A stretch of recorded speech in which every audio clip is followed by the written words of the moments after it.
Today we will be reading the ending of Things Fall Apart, chapters 24 and 25. Things Fall Apart, chapter 24. Okonkwo and his fellow prisoners were set free as soon as the fine was paid. The district commissioner spoke to them again about the great queen and about peace and good government. But the men did not listen. They just sat and looked at him and at his interpreter. In the end, they were given back their bags and sheathed machetes and told to go home. They rose and left the courthouse.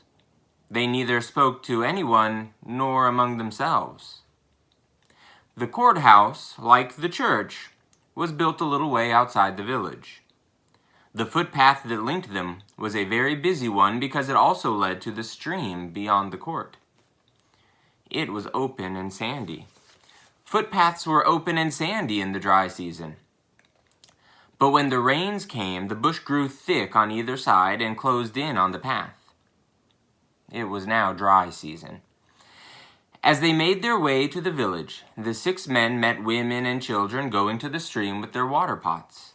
But the men wore such heavy and fearsome looks that the women and children did not say no or welcome to them, but edged out of the way to let them pass. In the village, little groups of men joined them until they became a sizable company. They walked silently. As each of the 6 men got to his compound, he turned in, taking some of the crowd with him. The village was astir in a silent, suppressed way. Azinma had prepared some food for her father as soon as news spread that the 6 men would be released. She took it to him in his obi. He ate absent-mindedly. He had no appetite. He only ate to please her. His male relations and friends had gathered in his obi, and Obi Erica was urging him to eat. Nobody else spoke, but they noticed the long stripes on Okonkwo's back, where the warder's whip had cut into his flesh. The village crier was abroad again in the night. He beat his iron gong and announced that another meeting would be held in the morning. Everyone knew that Umwofia was at last going to speak its mind about the things that were happening. Okonkwo slept very little that night. The bitterness in his heart was now mixed with a kind of childlike excitement. Before he had gone to bed, he had brought down his war dress, which he had not touched since his return from exile.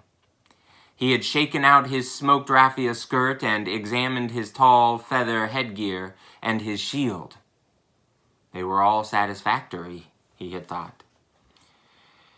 As he lay on his bamboo bed, he thought about the treatment he had received in the white man's court. And he swore vengeance. If Umwofia decided on war, all would be well. But if they chose to be cowards, he would go out and avenge himself. He thought about wars of the past. The noblest, he thought, was the war against Isike. In those days, Okudo was still alive. Okudo sang a war song in a way that no other man could. He was not a fighter, but his voice turned every man into a lion. Worthy men are no more, Okonkwo sighed as he remembered those days. Isike will never forget how we slaughtered them in that war. We killed 12 of their men, and they only killed 2 of ours. Before the end of the 4th market week, they were suing for peace. Those were days when men were men. As he thought of these things, he heard the sound of the iron gong in the distance. He listened carefully and could just hear the crier's voice, but it was very faint. He turned on his bed, and his back hurt him. He ground his teeth.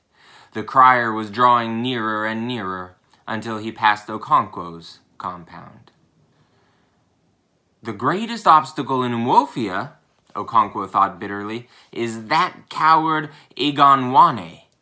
His sweet tongue can change fire into cold ash. When he speaks, he moves our men to impotence. If they had ignored his womanish wisdom 5 years ago, we would not have come to this. He ground his teeth. Tomorrow, he will tell them that our fathers never fought a war of blame. If they listen to him, I shall leave and plan my own revenge. The crier's voice had once more become faint, and the distance had taken the harsh edge off his iron gong. Okonkwo turned from one side to the other, and derived a kind of pleasure from the pain his back gave him. Let Iganwane talk about a war of blame tomorrow, and I shall show him my back and head. He ground his teeth. The marketplace began to fill as soon as the sun rose. Obierika was waiting in his obi when Okonkwo came along and called him. He hung his goatskin bag and his sheathed machete on his shoulder and went out to join him. Obierika's hut was close to the road, and he saw every man who passed through the marketplace. He had exchanged greetings with many who had already passed that morning. When Okonkwo and Obierika got to the meeting place, there were already so many people that if one threw up a grain of sand, it would not find its way to the earth again. And many more people were coming from every quarter of the 9 villages. It warmed Okonkwo's heart to see such strength of numbers. But he was looking for one man in particular, the man whose tongue he dreaded and despised so much. "Can you see him?" he asked Obierika. "Who?" "Iganwane," he said, his eyes roving from one corner of the huge marketplace to the other. Most of the men sat on wooden stools they had brought with them. "No," said Obierika, casting his eyes over the crowd. "Yes, there he is, under the silk cotton tree. Are you afraid he would convince us not to fight?" "Afraid? I do not care what he does to you. I despise him and those who listen to him. I shall fight alone if I choose." They spoke at the top of their voices because everybody was talking, and it was like the sound of a great market. "I shall wait till he has spoken," Okonkwo thought. "Then I shall speak." "But how do you know he will speak against war?" Obierika asked after a while. "Because I know he is a coward," said Okonkwo. Obierika did not hear the rest of what he said because at that moment somebody touched his shoulder from behind and he turned around to shake hands and exchange greetings with 5 or 6 friends. Okonkwo did not turn round, even though he knew the voices. He was in no mood to exchange greetings, but one of the men touched him and asked about the people of his compound. "They are well," he replied without interest. The first man to speak to Umwofia that morning was Okika, one of the 6 who had been imprisoned. Okika was a great man and an orator, but he did not have the booming voice which a first speaker must use to establish silence in the assembly of the clan. Onyeka had such a voice, and so he was asked to salute Umwofia before Okika began to speak. "Umwofia Kwenyu!" he bellowed, raising his left arm and pushing the air with his open hand. "Yah!" roared Umwofia. "Umwofia Kwenyu!" he bellowed again and again and again, facing a new direction each time, and the crowd answered, "Yah!" There was immediate silence, as though cold water had been poured on a roaring flame. Okika sprang to his feet and also saluted his clansmen 4 times. Then he began to speak. "You all know why we are here when we ought to be building our barns or mending our huts, when we should be putting our compounds in order. My father used to say to me, Whenever you see a toad jumping in broad daylight, then know that something is after its life. When I saw you all pouring into this meeting from all quarters of our clan so early in the morning, I knew that something was after our life." He paused for a brief moment, then began to speak again. "All our gods are weeping. Idemili is weeping. Ogugu is weeping. Agbala is weeping, and all the others. Our dead fathers are weeping because of the shameful sacrilege they are suffering and the abomination we have all seen with our eyes." He stopped again to steady his trembling voice. "This is a great gathering. No clan can boast of greater numbers or greater valor. But are we all here? I ask you, are all the sons of Umwofia with us here?" A deep murmur swept through the crowd. "They are not," he said. "They have broken the clan and gone their several ways. We who are here this morning have remained true to our fathers. But our brothers have deserted us and joined a stranger to soil their fatherland. If we fight the stranger, we shall hit our brothers and perhaps shed the blood of a clansman. But we must do it. Our fathers never dreamed of such a thing. They never killed their brothers, but a white man never came to them. So we must do what our fathers would never have done." Eneke the bird was asked why he was always on the wing, and he replied, "Men have learned to shoot without missing their mark, and I have learned to fly without perching on a twig. We must root out this evil, and if our brothers take the side of evil, we must root them out too. And we must do it now. We must bail this water now that it is only ankle deep." At this point, there was a sudden stir in the crowd, and every eye was turned in one direction. There was a sharp bend in the road that led from the marketplace to the white man's court and the stream beyond it, and so no one had seen the approach of 5 court messengers until they had come round the bend, a few paces from the edge of the crowd. Okonkwo was sitting at the edge. He sprang to his feet as soon as he saw who it was. He confronted the head messenger, trembling with hate, unable to utter a word. The man was fearless and stood his ground. His 4 men lined up behind him. In that brief moment, the world seemed to stand still, waiting. There was utter silence. The men of Umwofia were merged into the mute black cloth of trees and giant creepers, waiting. The spell was broken by the head messenger. "Let me pass," he ordered.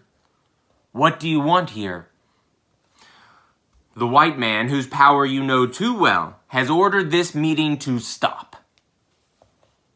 In a flash, Okonkwo drew his machete.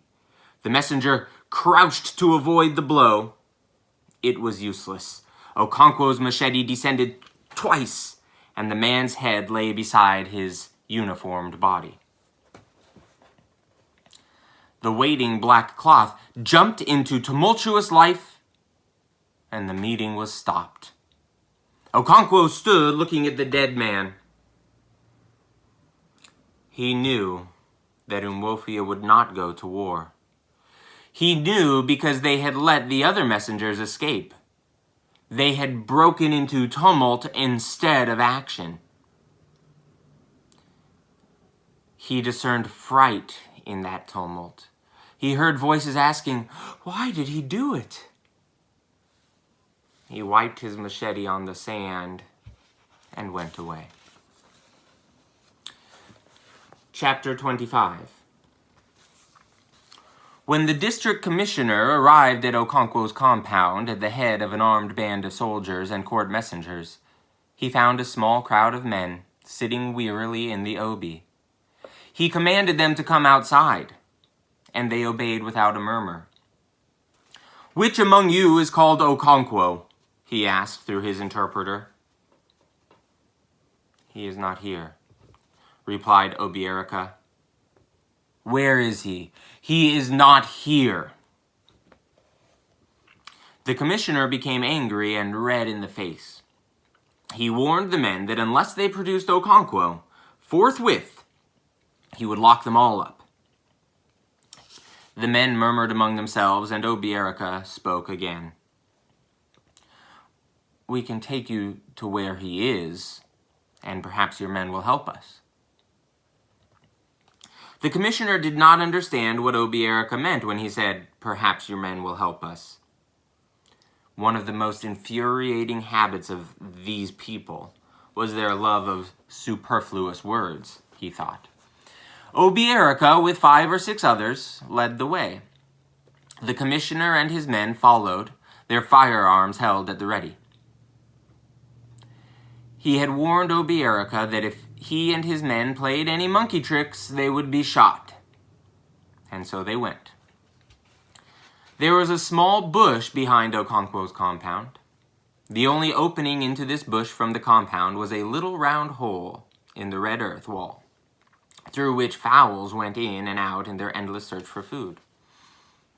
The hole would not let a man through. It was to this bush that Obierica led the commissioner and his men. They skirted round the compound, keeping close to the wall. The only sound they made was their feet as they crushed dry leaves. Then they came to the tree from which Okonkwo's body was dangling, and they stopped dead. "Perhaps your men can help us bring him down and bury him," said Obierica. "We have sent for strangers from another village to do it for us, but they may be a long time coming." The district commissioner changed instantaneously. The resolute administrator in him gave way to the student of primitive customs. "Why can't you take him down yourself?" he asked. "It is against our custom," said one of the men. "It is an abomination for a man to take his own life. It is an offense against the earth, and a man who commits it will not be buried by his clansmen. His body is evil, and only strangers may touch it. That is why we ask your people to bring him down, because you are strangers."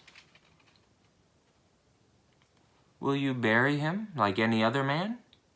asked the commissioner. "We cannot bury him. Only strangers can. We shall pay your men to do it.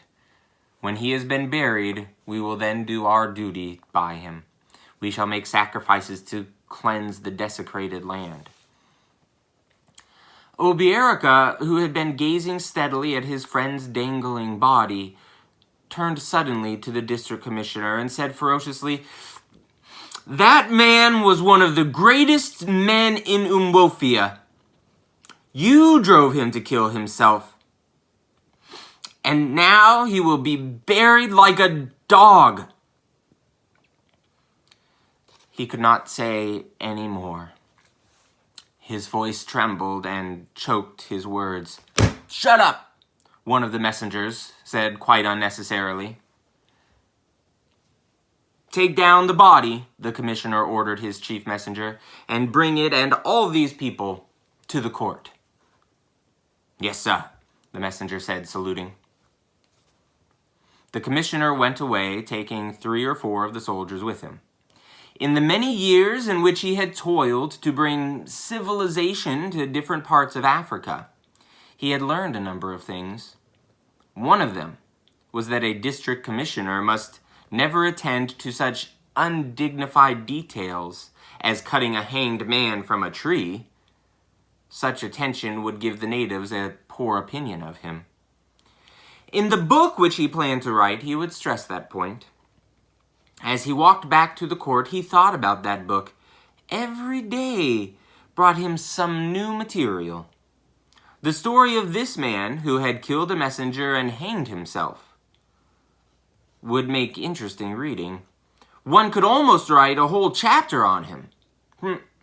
Perhaps not a whole chapter, but a reasonable paragraph at any rate. There was so much else to include, and one must be firm in cutting out details. He had already chosen the title of the book after much thought: The Pacification of the Primitive Tribes of the Lower Niger.